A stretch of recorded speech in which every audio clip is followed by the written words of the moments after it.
would like to tell you a little bit about who we are. Flows to Bay encourages residents to reduce their pesticide usage and opt for less toxic options when working in your garden or dealing with pests. Flows to Bay is the San Mateo County Water Pollution Prevention Program and was established to reduce and prevent pollution carried by stormwater into local creeks, the San Francisco Bay, and the ocean. Next slide, please. Thanks. The program aims to educate the community and do what we can to prevent stormwater pollution. So this includes working with residents, businesses, and schools to get the word out about protecting our watershed. Next slide, please. And so just a little bit about what a watershed is. A watershed is the land that water flows over and through on its way to a water body, such as a creek, bay, or ocean. So essentially, it's this funnel that takes the water that falls on the land and carries it into our larger waterways. So every single one of us lives in a watershed, and everything that happens in the watershed affects our water quality and the habitat and the quality of the ecosystem for fish, birds, and other living things, including humans. Next slide, please. And so when rain or irrigation water falls on paved areas of your neighborhood, instead of soaking into the ground, it actually runs over these paved surfaces and goes into the storm drain system. So here in San Mateo County, we have a separate sewer and storm drain system. So while water in our sewer system is treated before being released into the environment, the water that flows into storm drains goes directly into our water bodies without being treated. Next slide, please. And that is why it's so important to minimize the pollutants in our gardens and in our neighborhoods. Irrigation as well as rainwater travels across paved surfaces and picks up any pollutants along the way. And those pollutants ultimately end up down a storm drain and untreated into our creeks, the bay, and the ocean. So here in the slide, you can see a lot of common stormwater pollution sources, which include fecal matter from pets, automobile fluids and emissions, litter, trash on the ground, chemicals and solvents used in soaps for car washing, and pesticides, herbicides, and fertilizers. So as we all know, these pollutants will eventually end up in our waterways. So that's why here today, we're going to discuss less toxic actions you can integrate into your garden to manage your weeds. And to help kick off this conversation, I would like to introduce our integrated pest management advocate and presenter, Ms. Charlotte Cannon. Take it away, Charlotte. Thank you, Erin. Thank you, Paige. And thanks to Flows to Bay for having me today.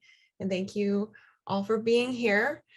I'm excited for lots of newcomers to the Flows to Bay webinar and some newcomers to the Our Water, Our World program. So what we're going to learn today, I will introduce you all to the Our Water, Our World program. We're going to talk about what weeds really are, how to identify them, some prevention strategies, and then in effective weed management. And then we'll talk about using herbicides. And throughout the presentation, there will be some resources mentioned. Paige and Erin will be sure to add any links to the chat if needed. And then there's some resources for you all at the end as well. So what is Our Water, Our World? It is a program that's designed to bring awareness between pesticides and water quality and provides pest problem solving education. And it's county sponsored. Each county in the Bay Area and beyond the Bay Area does sponsor an IPM advocate to work for the Our Water World program in their county. So I work in San Mateo. I also work in several other counties in the Bay Area. What you'll find in the stores that we partner with is a rack like the one in the photo on the left.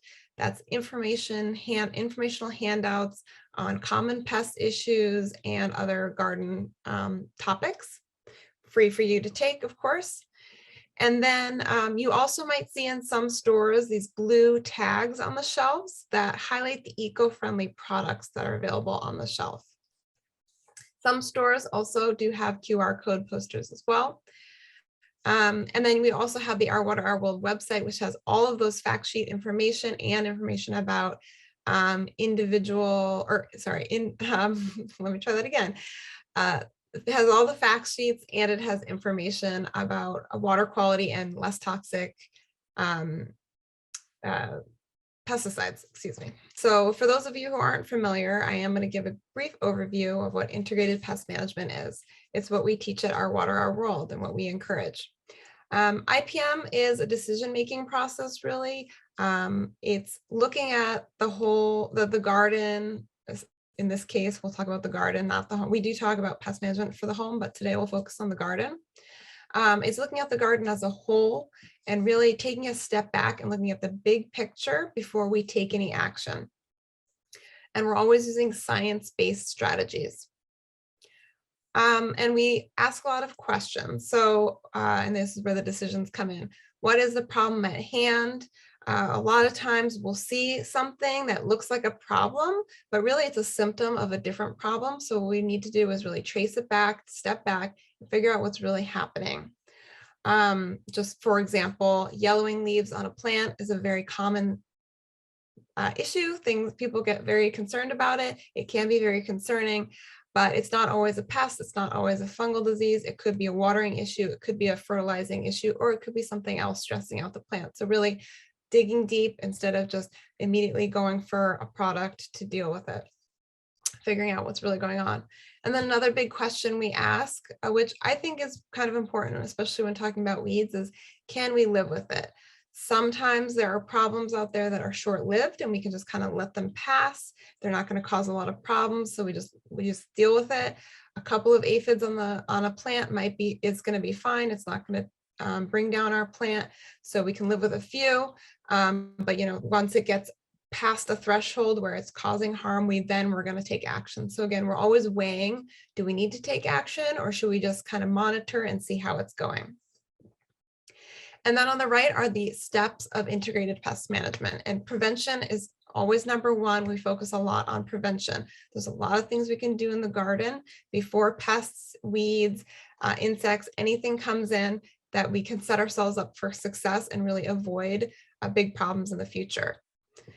Identification is very important in IPM. We can't take proper action if we don't know what exactly we're dealing with. And again, are we dealing with a pest or are we dealing with something else? And then if we are dealing with a pest, what pest is that? What kind of bug we have what kind of rodent, what kind of bug, what kind of bird, anything, what is really happening there?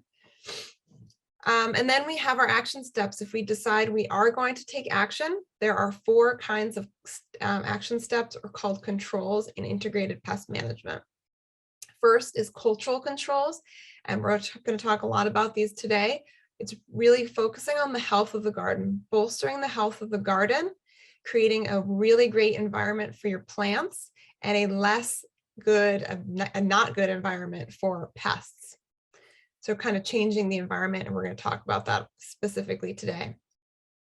Then mechanical controls, also definitely, we're going to talk about those today. These are physical things we can do in our garden: traps, barriers, tools, all physical things. Biological controls, this is really understanding that your garden is an ecosystem, and there's a lot of other organisms in your garden that are going to be beneficial for you and are actually going to do a lot of pest management for you. So what we want to do is focus on encouraging them and supporting them to do the hard work for us. We won't be talking a lot about that today, but it's an excellent thing to think about when you're dealing with different kinds of pests. And then lastly, there's chemical controls, and we always put chemical controls as a last resort after we've tried all of these other types of controls. And when we do use pesticides, it's going to be always as eco-friendly as possible and as sparingly as possible, carefully as possible. So today we're going to talk specifically about weeds. This lovely quote: "A weed is a plant that has mastered every survival skill except for learning how to grow in rows." Sure, you notice weeds can pretty much grow everywhere. It's pretty impressive, actually. And so what IPM for weeds looks like, identification for sure. We want to know what kind of weed we're dealing with. That's going to help us tackle it easier.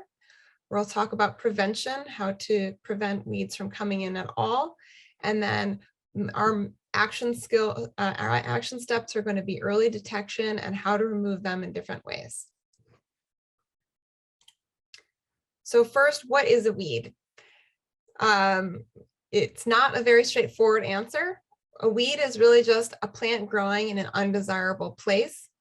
Weeds tend to be quite vigorous growers. They seed a lot, they grow quickly, and they grow in very unusual spaces, or not unusual spaces. They can pretty much grow anywhere depending on the weed. But for example, a chard plant that reseeded itself in your compost and then was spread in your perennial bed, could be considered a weed. Borage is a beautiful plant that bees love, but it kind of reseeds itself. It might grow where you didn't intend it to, so that could also be a weed. In my backyard, when I moved in and the first rains came in, there's a whole stand of calla lilies in the back of my yard. They're gorgeous. I like them, but I didn't plant them there. They do grow, and they grow like weeds. They grow very vigorously. So that could be considered a weed as well. So we just want to focus our perspective, tackle the ones that are really causing us problems. And then identification, as we said, is number one in IPM. So we want to make sure that we are identifying our weeds. And I will mention this again later because that's how important this resource is. The UC IPM website has a weed gallery that's going to help you narrow down, figure out what weed you have, and then talk about the best strategies for dealing with that weed. So I highly recommend that. And I'm sure this website will be emailed to you as well. So first, we do need to get to know our weeds, figure out what we're dealing with. And there's a few characteristics that we want to think about and learn about when we're learning about our weeds. So first, what kind of weed are they? Are they an annual weed? This means that they sprout only from seeds. Their life cycle is about a year. They sprout from seeds, they grow, then they flower or go to seed, and then they'll reseed themselves the following year. Biennial weeds have a 2-year life cycle. So they'll be like annual weeds. They'll grow from a seed, they'll grow up, they'll overwinter for that first year, and then the second year they'll go to seed and then reseed themselves for another cycle. Some of those are bull thistle, mullein, Queen Anne's lace. And then there's perennial weeds. These are going to be much more troublesome, difficult to deal with. These are definitely the more challenging ones. They grow year after year from either seeds or other ways they grow could be like their underground parts, or sometimes it's above ground parts too, their roots, which could be a tuber, a corm, bulb, stems, and roots. And they can live much longer than 2 years. So some examples of this would be Bermuda grass, oxalis, and yellow nutsedge. And understanding again what timing they're going to show up is also important for dealing with weeds. So there's certain weeds will pop up at different times. During the cool rainy season, I'm sure you've all noticed oxalis pops up basically like the hour after the first rainstorm. It's immediate, and then also comes up too when the nights are cooler, so the ground is cooler. That's when oxalis tends to show up. Also chickweed and lots of grasses come when the rain comes as well. And then there's weeds that come more in the warmer, drier season. That would be annual purslane, mallow, crabgrass, and perennial bindweed. So again, learning the life cycles and the timing of the weeds is going to help you prevent and deal with them easier. So some cultural control strategies for weeds, that's what we're going to talk about now. And again, cultural controls is adjusting the environment to make it a less desirable place for pests or weeds. And so how can we change the environment? Let's start in the soil. And the soil can tell us a story. The weeds are telling us a story, and the soil, or sorry, let me try that again. The weeds are telling us a story about the soil and the growing conditions, because different weeds pop up in different conditions. So when we know what we're looking at, we can figure out what's happening in those conditions and change them to make it a less desirable environment. So if we have sorrel, dandelion, plantain, and stinging nettle, that shows that our soil is acidic. And so to reduce those weeds, we can change it to, we can adjust the pH of the soil, make it more neutral or alkaline. Then if we have chicory, Queen Anne's lace, or salad burnet, that probably means we have alkaline soil, and we can adjust by bringing the pH down to neutral or acidic. And then if we have mugwort, thistle, vetch, sheep sorrel, or yarrow, that means we have nutrient poor soil. Well, I have a lot of yarrow in my yard, so I wonder what that means about my soil. Means we have nutrient poor soil. So what we can do is then amend our soil to increase the nutrients in that soil. And then if we have nutrient rich soil, we'll be showing that we have chickweed, purple dead nettle, lamb's quarters, and purslane. And that we like our nutrient rich soil, but we might just disrupt our soil a little bit differently. And another way to look at our growing conditions and what the weeds are telling us is irrigation and drainage. So a big reason why weeds might persist in an area of the garden is irrigation, or lack of drainage, or too much drainage, I guess. So weeds that grow in wet, poor draining soil would be dock, chickweed, and purple loosestrife. So what we can do if we have those and they're just pernicious, we can't get rid of them, we're going to make sure we change that soil. We're going to see if there's an irrigation leak. Why isn't that area draining? If it's poor draining soil like clay, we're going to amend it so that the soil will drain more. And then weeds that grow in dry soil, there's mullein, mustard, and thistle. So we can maybe moisten that soil more, add irrigation to that area to reduce those weeds. Weeds that grow in hard, compact soil, dock, field mustard, thistle, and quackgrass, we can break up that soil, amend it, increase the drainage. So amending your soil in all of these situations with compost is going to help all of these situations, and it's going to improve drainage and water holding capacity. So it's just going to make your soil, water's going to be able to infiltrate, move through it, but also going to be held there for later needs. And amending will also aerate the soil as well. So aerating the soil either with amendment or with a rake or a shovel will also help with soil compaction. Although we do want to make sure we're aerating with care. Too much aeration, too much disruption of the soil can invite weeds as well and it can cause harm to soil. We don't want to disturb the soil too much, which I'll talk about later.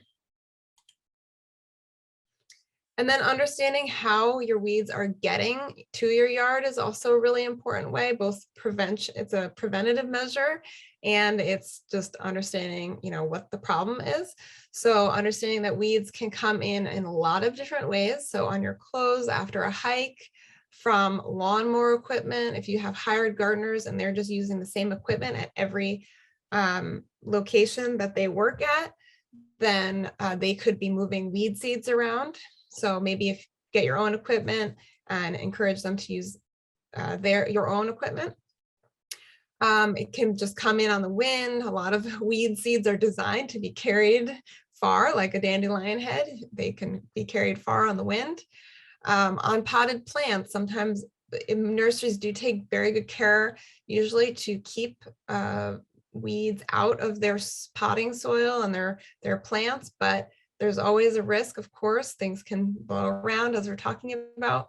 So you might have bought a plant in a nursery and there was a weed seed or a piece of a weed root in there, and when you put it in your ground, it's spread.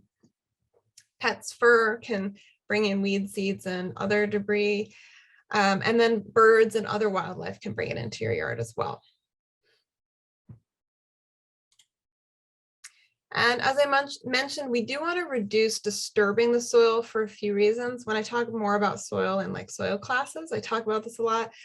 Disturbing too much soil disturbance can actually just degrade your soil and make it less, the texture is not as good, it holds water less, it can harden or blow away, there's erosion.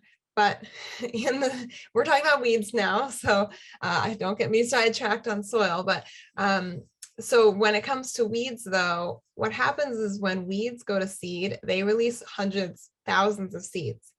But most of those seeds just go dormant in the soil, and they kind of just hang out until the conditions are right for germination. So they might go deep down into the soil and just kind of hang out dormant, not doing anything. When you're disturbing the soil, turning it up, bringing things to the soil surface where it's warmer, where there's more light, where maybe there's more moisture, or the soil is a little bit easier to grow in, that's going to trigger them to start germinating and growing there. So if we can keep those dormant seeds, wherever they are below the soil surface, not disrupted, they're going to stay dormant for much longer, and we don't need to worry about them germinating. Another way to prevent weeds is to plant the plants that you want. So again, weeds are just plants that you don't want growing. So compete with those weeds by planting plants that you do want growing in your yard, and then do your best to take the best care of those plants. They're going to outcompete for space, for resources, and also larger trees and shrubs will shade the soil so that there's going to be less weed germination as well. And then another way to create competition and shade out weeds is to plant cover crops. This is a great way. Cover crops are great for your soil regardless of weeds. They're great when you're planting veggies, or you're not actively planting veggies, but you have a bed that you don't want weeds to get into and start growing, but you're not ready to plant veggies yet. It's not the season. So you could plant cover crops. Cover crops are kind of like, I guess they're like low cost plants. They're pretty cheap to buy the seeds. And they're crimson clover, fava beans, oats, rye, vetch is just very small amount of examples of cover crops. And when they're growing, they're covering the soil, they're shading out weed germination, they're taking space, they're taking resources from weeds. The great added bonus of cover crops is that they actually build healthy soil while they're growing. They add, especially fava beans, they add nitrogen to your soil so that when you are ready to plant those veggies again, your soil is going to have a lot more nutrients ready for those veggies to take up. But regardless, the idea is that we're covering our soil, we're shading out our soil, which will prevent weed germination. Another way to shade out our soils, our weed seeds from germinating, is mulch. And mulch is really anything covering the soil surface. Mulches can be made out of gravel, decomposed granite, rubber pieces, but we do recommend that an organic mulch like bark or straw is going to offer the most benefits to your soil. And it's going to reduce possible pollution and contamination as well. What mulch does, it's a nice thick layer, will be like a nice blanket for your soil. It keeps weeds from sprouting and growing because it's shielding that soil surface from getting sun.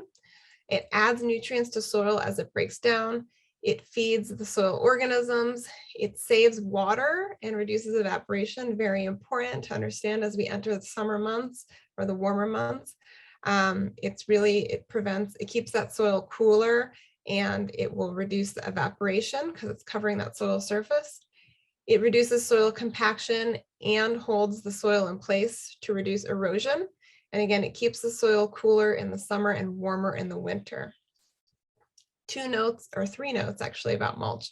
One, we're always keeping the mulch away from plant stems, like the crown of the plant where it meets the soil surface. We don't want to crowd that area with mulch because that can invite fungal diseases. So just clear out that area around your trees and shrubs, or any plant really.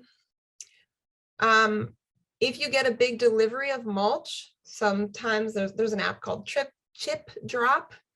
And you can also just like call an arborist and ask for a big delivery, or you can buy a big delivery of mulch as well.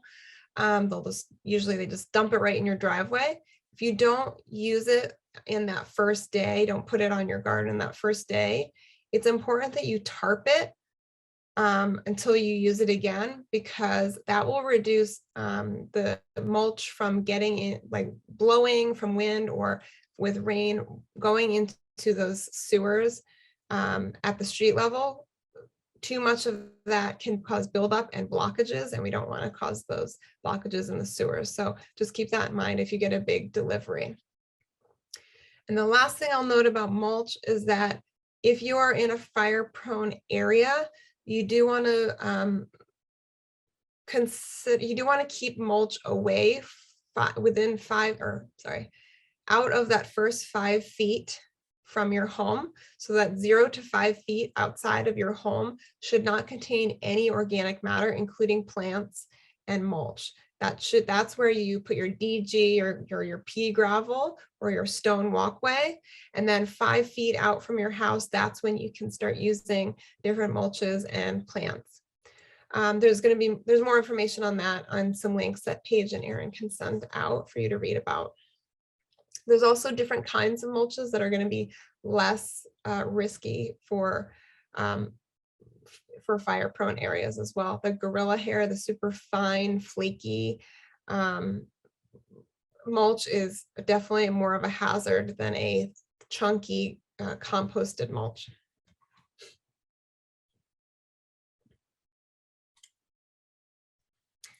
And another way to keep, again, make the environment less desirable for weeds and more desirable for your plants is going to be using drip irrigation. Drip irrigation offers direct contact or very close contact with your soil. So that water is going to go directly into your soil where you have those emitters, as opposed to a sprinkler, which just throws water all around and goes wherever. If you're only watering around the plants that you like and want to be growing and put there on purpose, that's going to be less water all around, stimulating the growth of these other weeds. It's also an excellent way to just have more efficient watering in general, and a great way to have healthy plants. So you can set it up on a timer. You can have those timers go off early in the morning between 4 and 6 a.m. when the air and the soil are cooler, so to reduce evaporation, and your plants are getting consistent deep watering with drip irrigation, because it's going to be on a timer and you don't have to worry about yourself going out there and making sure it's really deep watering. So multi-use drip irrigation, multi-benefit that is. All right, so we're going to quickly review our cultural controls with weeds, adjusting our pH and our fertilizing schedules. We're going to amend the soil. If we have hired gardeners, we're going to encourage them to use our own equipment and not share with the neighbors. We're going to reduce disturbing the soil. We will plant competitively, densely, so making sure the plants, you're putting in plants that you like. And then, of course, if you don't have space, you could use cover crops more in the short term. Always a great option. We're going to apply mulch, wood chips, or straw to areas to keep that soil covered. And we're going to water only those planted areas that we want growing and thriving. All right, so now we're going to talk about mechanical controls. And I will say right off the bat, when people ask what is the best way to remove weeds, I hate to say it, hand pulling, elbow grease is unfortunately the best way to deal with weeds. But the good news is that there's a lot of tools out there to make it a lot easier. So there are an amazing amount of tools dedicated to pulling weeds because it is the best way to deal with them. There's specific dandelion pullers, there's hories, all kinds of, there's this, I don't know what it's called, but I call it my weeding tool. It's like a stick with two little prongs right at the end. I love that one because you can dig down or you can use it in cracks. It's amazing. But yes, using your own physical strength and your hands and getting in there with your weeds is going to be a great option. And it can be very Zen-like. It's a great way to get outdoors, get away from your screen, and it can be quite satisfying once you've seen what work you've done. And maybe make it fun, have a weeding party, have some friends over to help you out. Great conversation and a bit of a workout. So, and there's a lot of tools out there. You don't always have to be on your hands and knees pulling either. There is this great tool, the one in the middle is called the Hula Hoe, that you can use standing. That one is great for getting weeds out of cracks or moss on stone or brick. It like kind of scrapes it right off. So there's literally a tool for every kind of weed out there. So look around and see what's going to be best for you. Again, identifying the weeds and how they're growing is going to help you choose what the best tool is for you. And there's even heavy duty weed pullers like this one. This one's made to pull out Scotch broom. It's pretty amazing. That one, obviously, I don't think most people have that in their garage, but you might be able to rent it. But again, example of there is a weeding tool for every weed. Another option is a weed torch. It can look a little scary and intimidating, especially when we are so fire prone. So this is something you'd only want to use during the rainy season for sure. But it's an excellent tool to just burn down the tops of the weeds, especially between cracks and gravel walkways. And they are quite easy, effective. They just hook up to a propane tank and then just burn those weeds down. They are only getting the top layer. So this is something you might have to do. Sorry, the above ground weed part, that's what they're going to burn. So you might have to do this a couple of times a season or at least once a season. But again, it's burning out, you're weakening that plant by burning down that top section.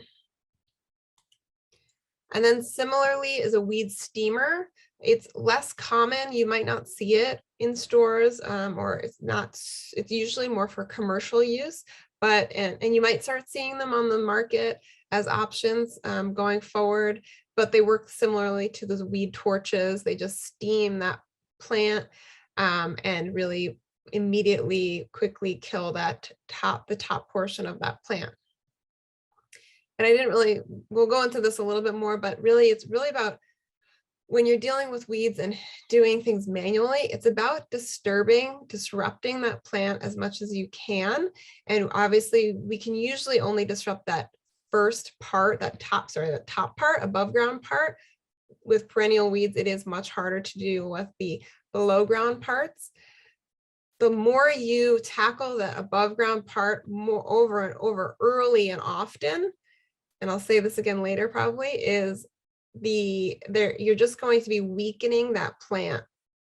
We're going to be weakening the below ground parts the more often you tackle the above ground parts. Eventually, over time, the below ground parts are just going to be like, I give up. It's not successful here. We're not going to try again.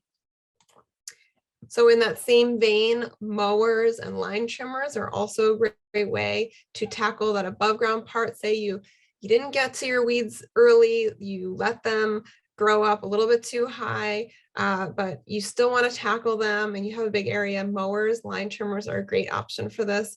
I kind of did something similar with my field of oxalis in my backyard. I let it grow too tall. But then I took some shears. It's a very small area, so I could do it by hand, but I took some shears and I just chopped it down to like an inch or so long. And hey, it looks like a nice little lawn now. It looks like grass. But still, what we're focusing is on disrupting that top part as much as possible consistently so that eventually the above ground part gives up. And it's really important also with all of that is to make sure we're tackling weeds before they go to seed. Once they go to seed, those seeds are going to go everywhere. And we're just, there's just going to be hundreds of more seeds and potential weeds out there. So we really got to tackle these weeds before they go to seed. Another great, very cute option for dealing with weeds is this could also be technically a biological control as well, both mechanical and biological, is hiring grazing animals. So you might have noticed in the hills, in Berkeley, and parts of San Francisco, they use goats to clear out brush and just weedy areas that aren't really being used. There are companies out there that you can call and hire goats to do this in your own yard or on your property, wherever. And it's a very cute way to do it. They have fun. You have fun watching them. All right, so now we're going to focus on that question that came up about landscape fabrics and barriers. So sheet mulching is what I do recommend for weeds, for really tough weeds. I've done this in my yard as well. It was successful for the most part. I'll tell you more in a second. So what sheet mulching is mulch with an extra layer below it. So this is also a great way to get rid of a lawn, or if you have an area of soil that's just kind of like not ready for planting, not healthy. It's a great way to regenerate your soil as well, or get rid of a large area of weeds. So what we do is you can leave the weeds there, you can leave the lawn there, you can add compost underneath if you want. That's up to you, not necessary. Then you put 3 to 4 layers of cardboard, layered, overlapping very well. And then on top of that cardboard, you're going to put 3 to 4 inches of mulch. If you're dealing with oxalis or blackberry or bindweed or anything really, really tough, we're definitely doing 4 layers of cardboard, 4 inches of mulch, really, really thick. I put it on my yard where, again, I told you I have lots of oxalis. I did not re-add mulch after 2 seasons, and unfortunately some oxalis did come through, but it did cut way back, and it's much easier to pull as it comes through the mulch. And if I just add more mulch on top of it, it's going to decrease that oxalis quite well. So it helped for a couple of seasons, but then you have to add more mulch as it breaks down. This is a great option too, as I mentioned, for regenerating soil, because as that cardboard and that mulch breaks down into your soil, it's adding nutrients to that soil. And we do want to, I just want to give this warning about landscape fabrics. They do look quite nice. They're easy to lay out.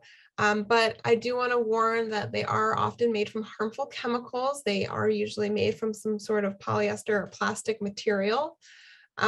They will compact the soil, so they're not going to get that added benefits of that mulch or organic material on top of the soil.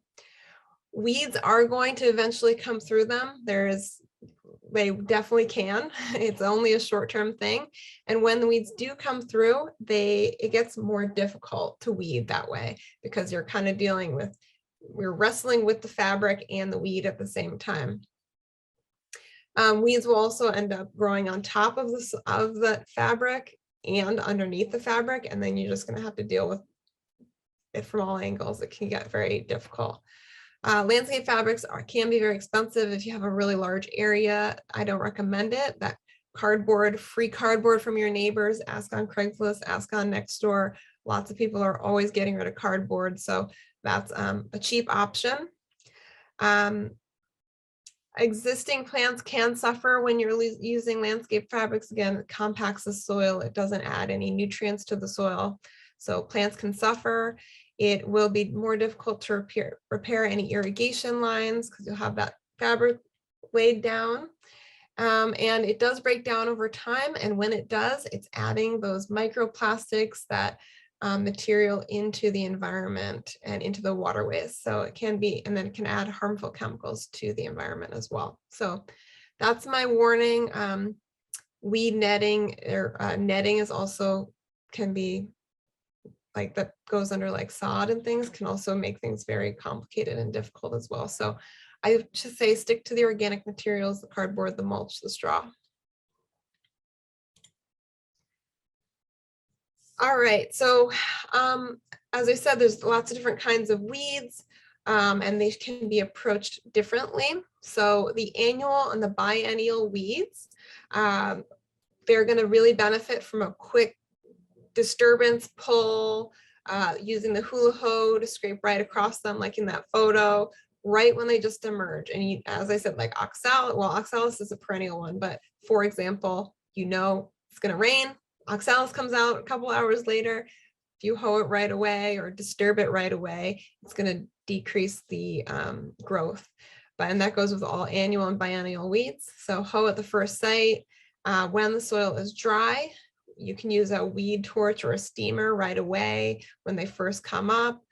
And we're going to avoid letting them go to seed. So even if you waited a little bit longer and they're not tiny anymore, still get rid of them, chop them down, disrupt them, steam them, whatever you need to do before they go to seed. And then with perennial weeds, of course, these are going to be the more challenging weeds. We want to understand how they're growing. Are there corms? Are there runners?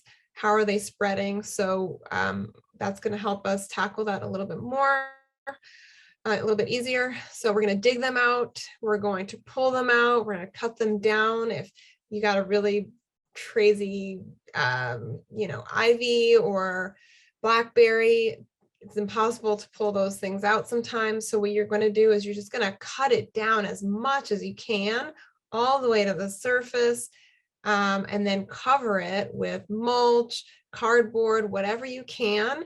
And then as it might start shooting up more growth and suckers, things like that, just keep attacking it, keep attacking it. Again, we're just trying to weaken that root part, weaken the above ground part, weaken the root part, so that eventually it just gives up.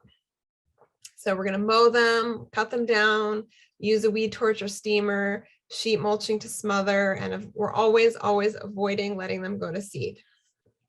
And then when you do have lawn weeds is another very common issue. So one way to reduce weeds in the lawn is to just have a really healthy lawn, because it's going to be strong. It's going to outcompete that area for weeds. So we want to water the lawn deeply. I know it seems like lawns only need a shallow watering, but we want to encourage that lawn to grow deep and have nice deep roots. And then let that soil surface dry out just a little bit before watering again, because again, we want to get that deep, strong root system.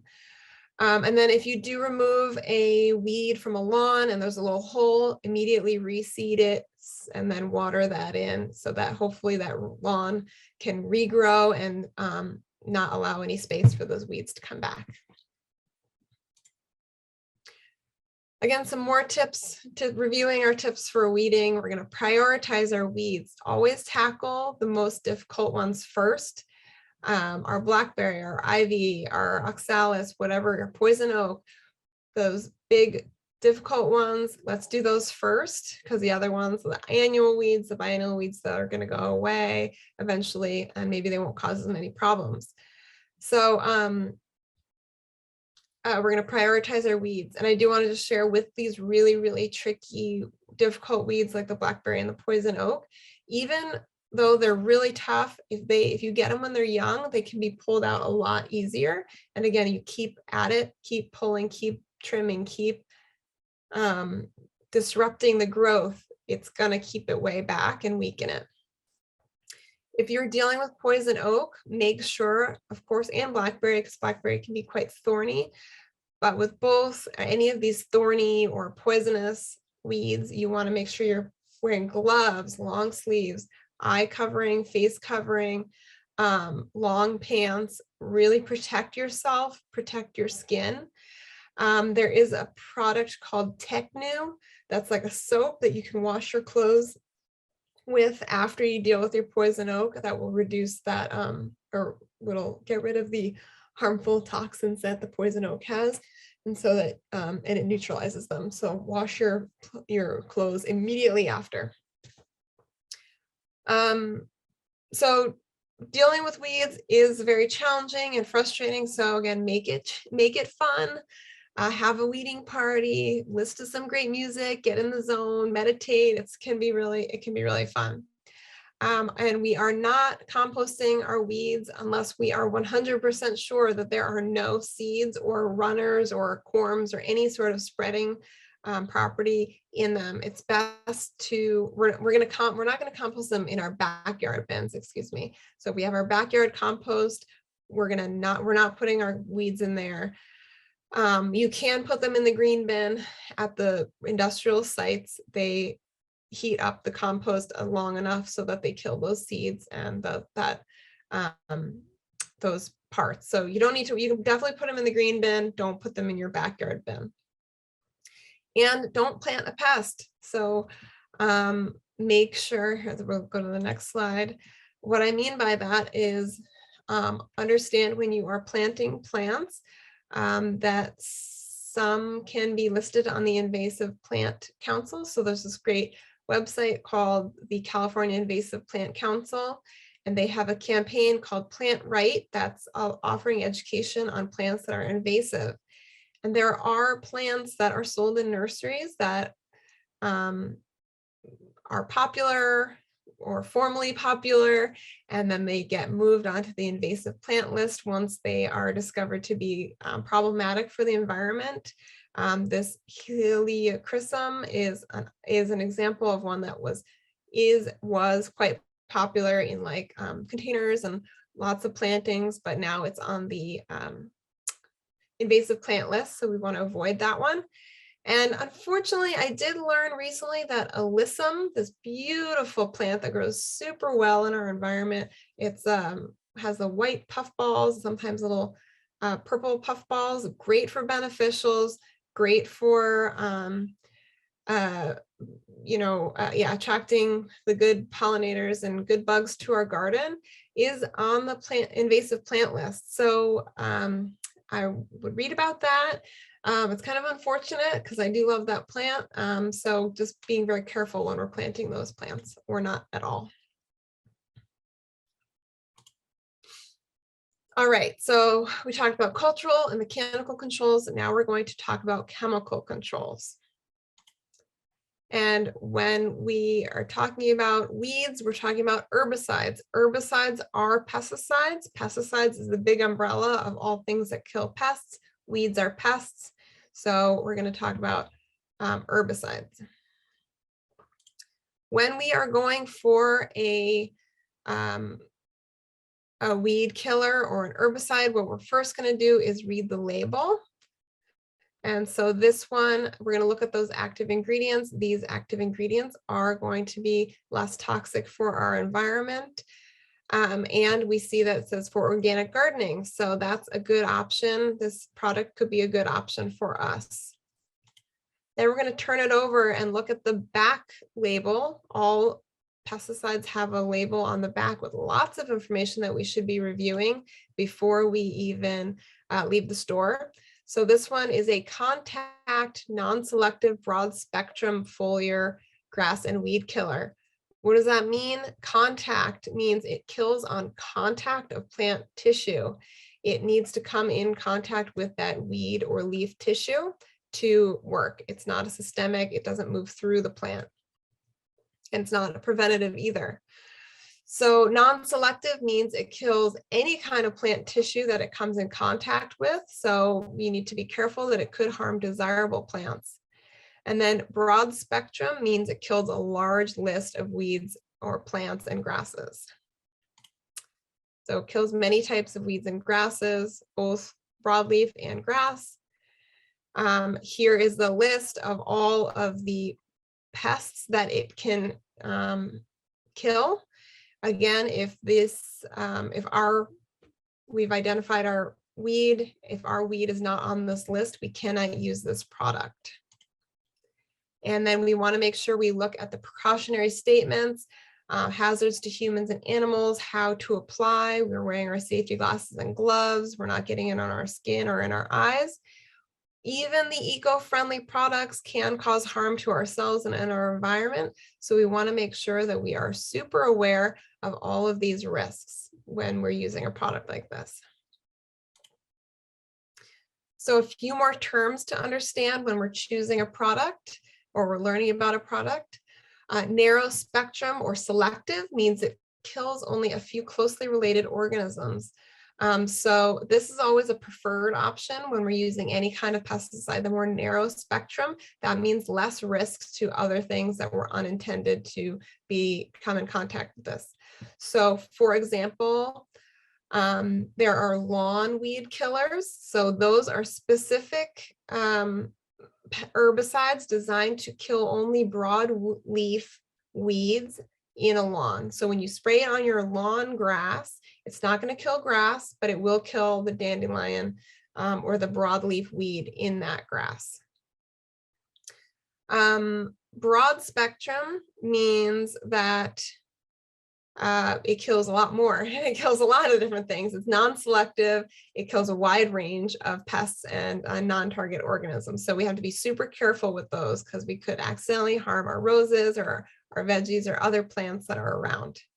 Contact means that that herbicide needs to come in contact with the external surface of the organism. This goes for ants and roaches, or it can go for weeds as well. Contact kills, has to touch that surface of the organism.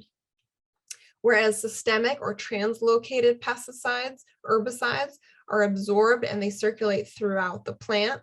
And they move through the vascular system of the plant, both the above and below ground parts of the plant.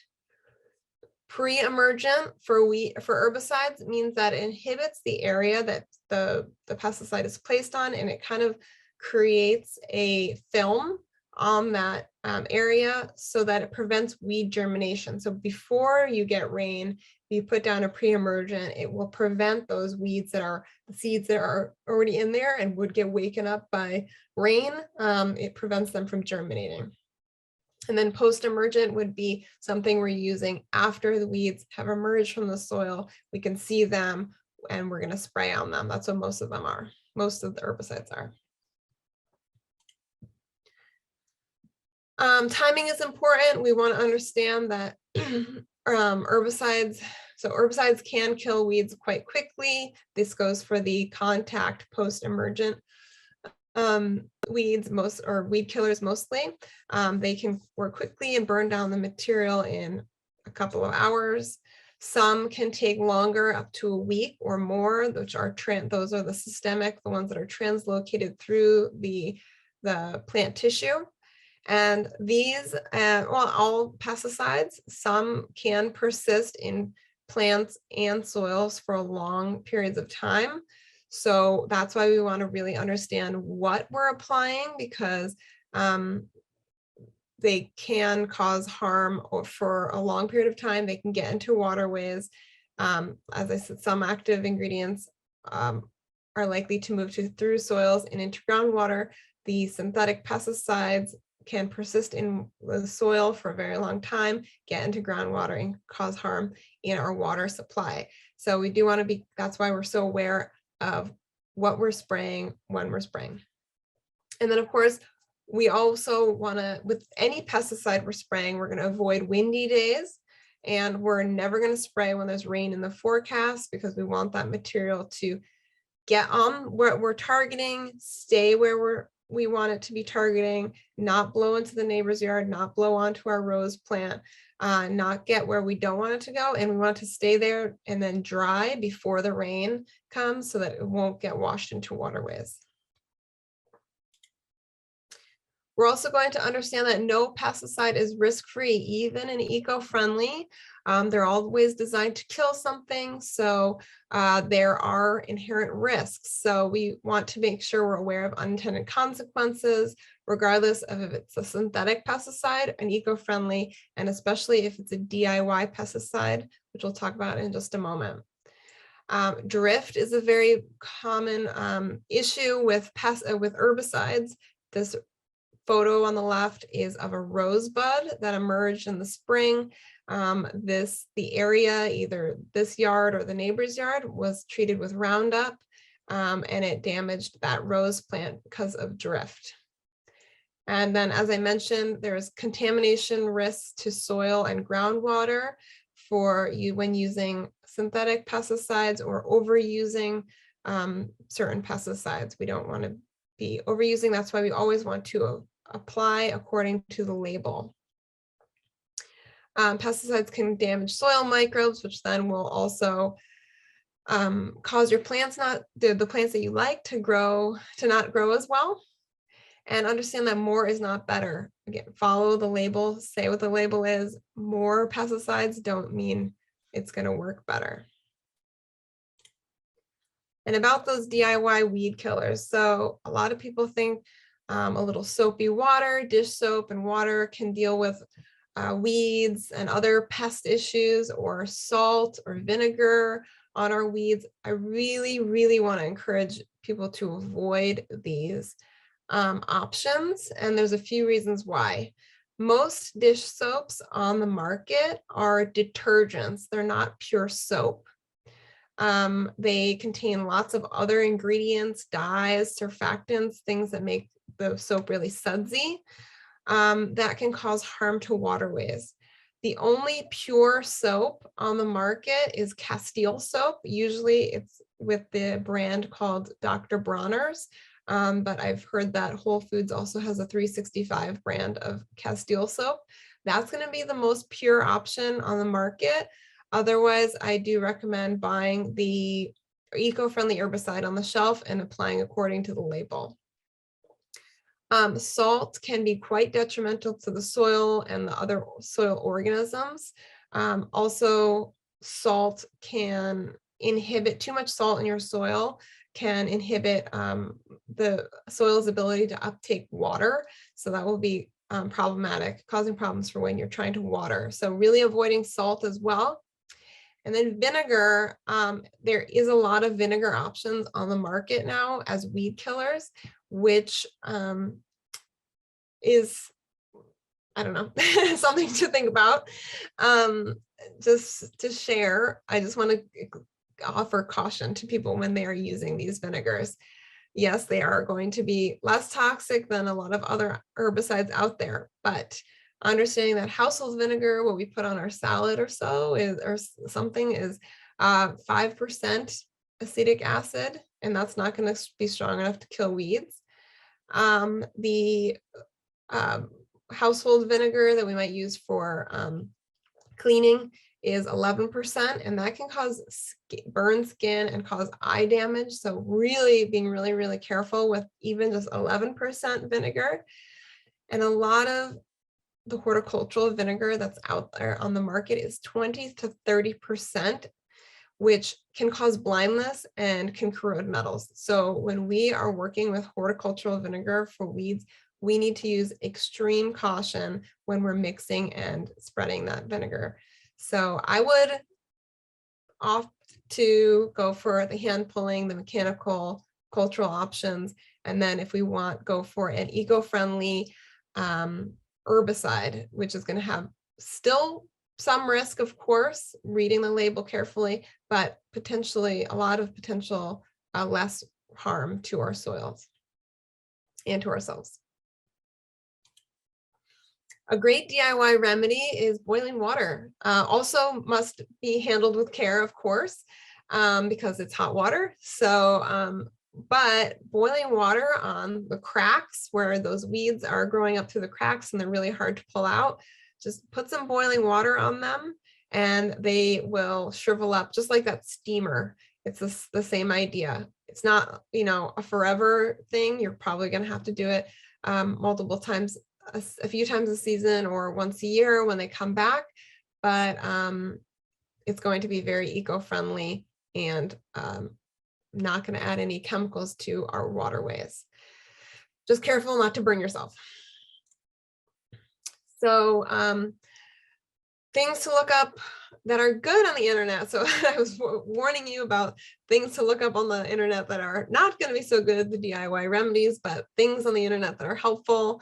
The Omri website, which will certify lots of organic, eco-friendly pesticides. So they're going to have information about those herbicides and pesticides. And then the National Pesticide Information Center is a great website to learn how actives work and the consequences of those actives on ourselves and the environment.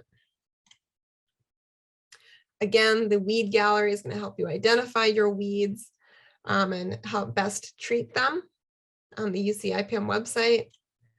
The Our Water, Our World fact sheet on weeds, helpful, covering some of the information we covered, also available at ourwaterourworld.org.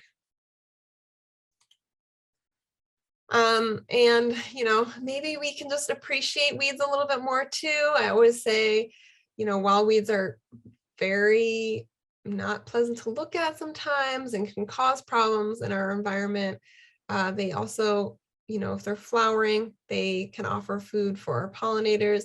They are covering our soil, so they're reducing evaporation. So there are some benefits out there, so maybe we can appreciate them a little bit while we're trying to tackle them.